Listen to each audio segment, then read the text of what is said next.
I'm Mike Lane from Lane Motorsports Fabrication. And thanks to Tommy from Gen 2 Garage, I've got a lot of new people coming across my channel. And figured I'd go ahead and put a face with a name and name with a face, as they say. Growing up, we did a lot of circle track racing or helped a guy. And when we weren't doing that, Don and I used to play at Marion County. And we did that for quite a few years. And when we were at that race shop helping the fellow that does the circle track stuff, that's when I learned how to turn on an old Lincoln, no, it was a Hobart, an old Hobart MIG welder. And my welds are bird shit. I mean, they held something together, but that's about it. But that more or less gave me something to do. At that point in time, I didn't know I didn't know it was going to turn into this. And going through middle school and stuff like that, a lot of my peers already knew kind of what they wanted to do, a lot of white collar stuff. And I know I didn't want to go into the construction industry. I've always had that niche to figure out problems and work with my hands like a lot of these people. And but I still didn't know what I wanted to do. So I went to the vocational school, but sophomore year they offered this program. It kind of just taught you checks and balances and stuff like that. But I kind of got my foot exposed to what they offered. Instead of through a pamphlet, it was firsthand. And when we weren't doing checks and balances and stuff like that, we were called lab shadowing. I think that's what they called it. You just walk around each lab and kind of see what you wanted to do your junior and senior year. And about that time, I kind of knew I wanted to be a welder. Well, I wanted to weld. You know, something I was familiarized with, and I got a little older and kind of fell in love with the aspect of it, because I didn't do it, all the time at the race car shop. When I did, I'd do it for a while, but when we weren't there or whatever, I wouldn't dream about welding. But when I was there, I was doing as much as I can with that and learned a little bit of sheet metal breaking, but again, at the time, it didn't stick. So I went through the vocational school for the 2 years that they offered it. The only thing they taught us was kind of how to lay bead with a MIG and stick and barely dip the pinky toe into the TIG side. Not even touch aluminum. Maybe we breathed at it, but other than that, it was kind of like a twinkle in an eye.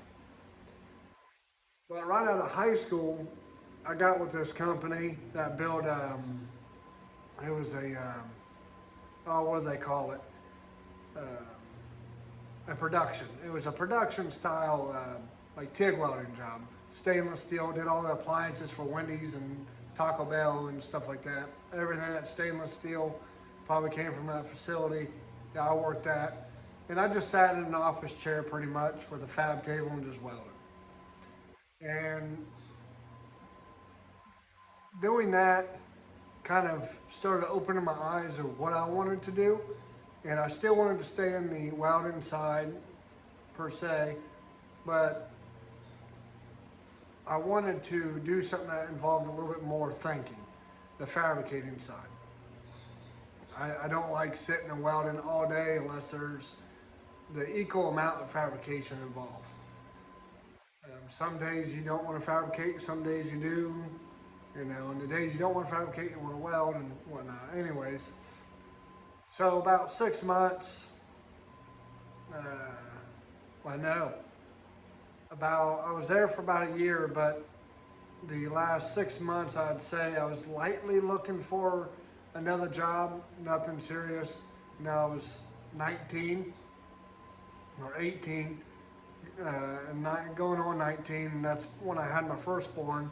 So I kind of had that on the forefront of supporting for the family, but I was still dreaming about messing with on the fabricating side.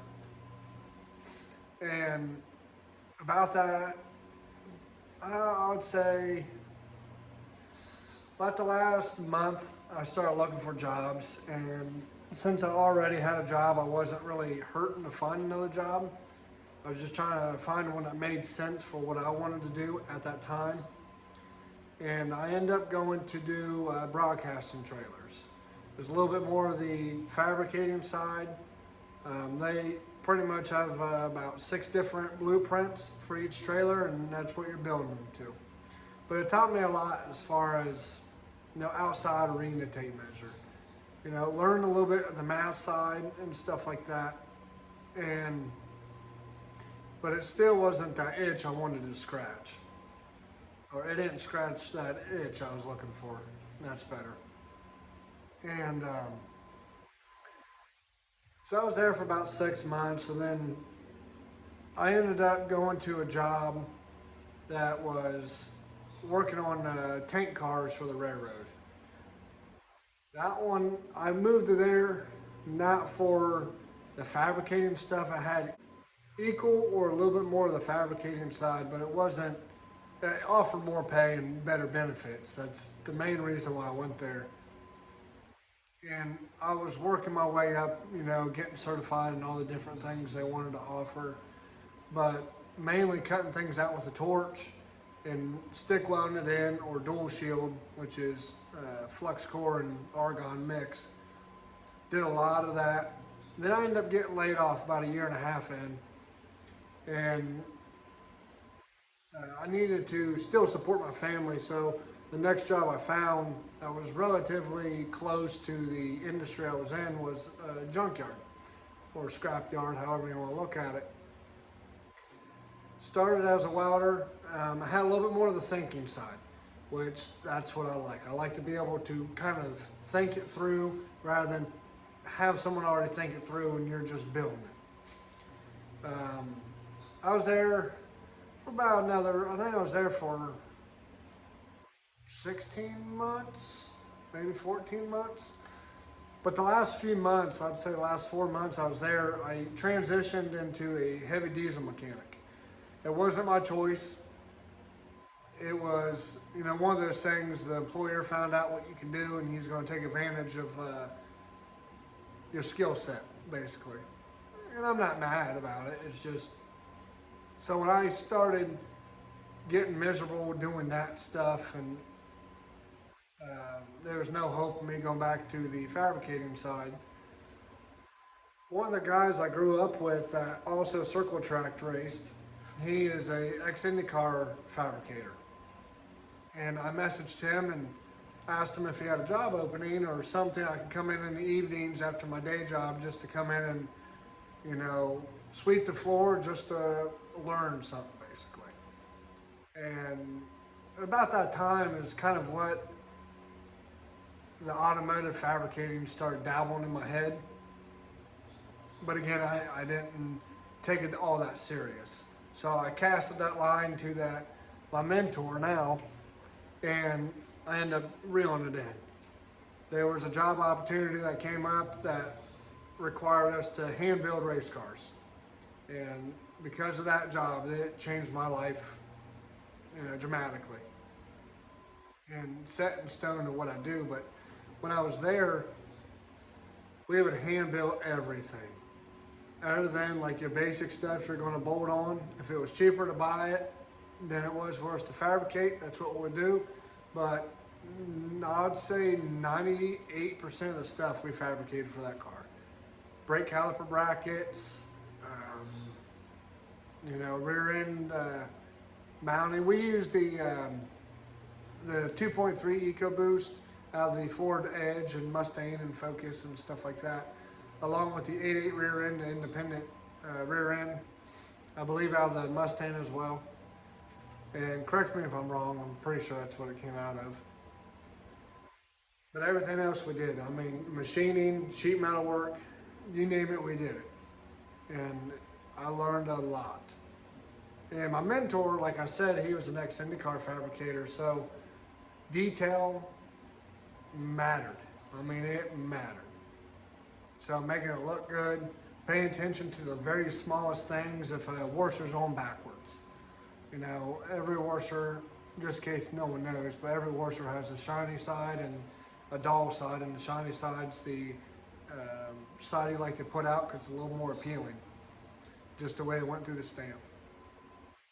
But anyways, that's kind of what my attention to detail came from, was working with him, and I'm very blessed for that. But I was there for about 2.5 years, and I loved what I did. It was my passion. I loved it, but it paved the road. Actually, while I was there, I got my first roll cage. Someone mentioned, hey, you know, can you put this in? I've never done a roll cage before, but years ago, Dad and I went in and we bought a tubing bender because we're going to build a '79 Camaro. And for once, I was able to use it for that job. Started off as a cheap jegs kit, and ended up turning into me building the whole thing. And it was very much of a blessing. Never worked with tubing like that before. All those chassis cars were made out of 1x1 square tubing. And a lot of the round stuff, like the partial cage we would put on there, we'd actually send out and have a company bend it up for us, and it would show back up, and we would notch it and weld it basically. But everything was in prints. But that job taught me, that roll cage I did taught me all the things that I've kind of learned to know now. Well, at least paved the way. I fell in love with it. A lot of frustration, but I worked through that, and I was happy with the outcome. It was actually for a road race car, and I didn't dabble into the drag racing stuff till a little while after. But that's when I started the business. We'd be coming up on 3 years in February, was when I did that car, and that was brought to me. And after I did that, I realized I think I can do this, and I'm gonna go ahead and start doing it as a side hustle. Go ahead and get my books in the line and start advertising. But 2.5, well, I'd say probably about a year after I started my LLC and did that roll cage, I kind of had a falling out with the management of the chassis company, and I loved what I did. I didn't want to leave. My mentor's great, but it needed to happen. It was either his life was going to be happy or my life was going to be happy, and my life matters more. At that time, I keep backpedaling a little bit, but I'm not very good at the speaking like this. But we had our second child there around that time I did the roll cage. Actually, yeah, a couple of days around that I did that roll cage, my second daughter was born. And so when I left the chassis shop, it was kind of more of a burden than it already was, just because I've always supported my family. I always keep them on the forefront, but I'm always trying to do better for myself and my family. So leaving there, I had no direction where I was going to go. So I worked at a performance shop for about 3 months, did a bunch of LS stuff, and I enjoyed it there as well, just it wasn't my cup of tea. Well,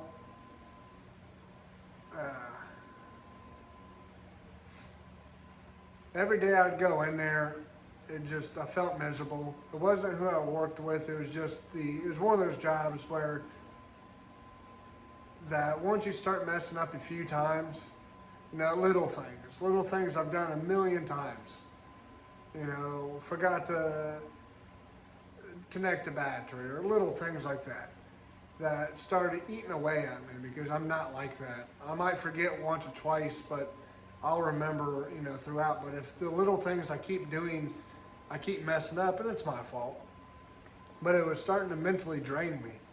And one day on the way home, It was one of those times where I was lost. I was upset. I didn't know what else to do. And I am a religious man, and I kind of set out a call of where's my next path in life? What am I supposed to do?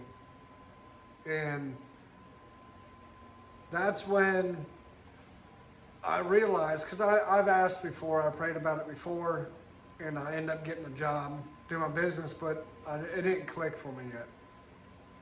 Well, at that time, I was pretty much having a mental breakdown on the way home. Just, what am I supposed to do? This isn't. I'm not this way. We all fail, and I take failure very well. But when it's a thing that's consistently happening, there's something wrong somewhere. I've tried figuring out where it's at and whatnot. But so I cast a prayer basically. And shortly after that, that's every prayer I've asked up to that point all made sense of I need to do my business full time. And that's what I did. And well, let me back step a little bit. I forgot. I was working at another performance shop, and just on the weekends and stuff like that. And I was going to go there full time after this other speed shop, but they practically told me to put my business on back burn. And nothing bad about the people. It's just when you work so hard for something and you make your business basically your third child, you don't want to just put it on hold for someone else's convenience. I'm not that way. So, and that's actually in the mix of me going full time and leaving that performance shop. That was kind of in the middle. It was about a week kind of thing. I quit up there at one speed shop and still dabbling in there for the weekend. Brought it up, they wanted me full time, told me to put my business on back burn, and that was pretty much that. I mean, I'm not going to put something I've worked so hard on the back burn to pleasure somebody else. And up to this point, I still have no idea. Basically,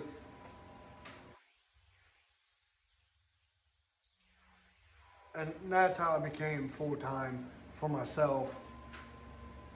Uh, Basically, wanted to hop up on here and give my story of how I got this in here or how I did this. I'm just a small guy in a very small shop. This is nothing fancy. I don't use nothing fancy. Everything I do is math. It's all math. I don't use BenTech. I don't use none of that stuff. If a calculator can't do it, I can't do it, basically. It's one of those things where I'd much rather know where the numbers are going, and understanding behind the process. When I go into building projects or fabricating or welding, I'm always trying to critique things and be more hands-on with whatever I'm trying to do. So when I'm welding and I see it's not coming out the way I want it to, I'll stop and figure out what is happening and then fix it. Same thing, if I make a mistake bending a tube, I'll figure out where the math went wrong, so that way it's never failures. If it's a failure, it's going to be a minor failure and it only happened once. If it's happened multiple times, I just practically probably got lazy. And as they say, if you have time to do it twice, you had time to do it right the first time. And that's the way I do my stuff. I make sure it's right the first time. I will never send anything shitty out this door, even if I eat money on it. I will tell the customer where all the little bad spots are, because I don't want them to find it. I want them to be very upfront with them and for them to understand, there might be a spot I couldn't get to and I just kind of threw some wire in there. And it sticks. It's not gonna look pretty, but I point that stuff out. but I do my best to make sure everything is as flawless as possible. And again, I'm not sending nothing out that's shitty. It's just not how I do things. But no, I'm just a guy, been doing this, been on my own, I'd say 3 months now. And it's been a fun journey, stressful, very headaching, but my wife, she puts up a lot. I'm out here in the shop trying to turn these projects as fast as they come in. I want them to go out as fast. So, but I'm not very good at speaking in front of the camera right now, so hopefully it was something worth watching if you made it this far. But I plan on making a lot more YouTube videos. Actually, I'm going to put a little video together on this side-by-side eventually. Not of the whole build, but a lot of the tips and tricks I've done throughout the process. It was just one of those things that was very repetitive. Notching, bending, cutting, the whole thing. I didn't want to bore you. I'm not going to post anything that's boring or repetitive. Anything I post, I want you to gain value from. I don't want you to think you waste your time watching my stuff. So, well, I appreciate y'all for watching, and just subscribe just to see where this journey takes us. Thank you.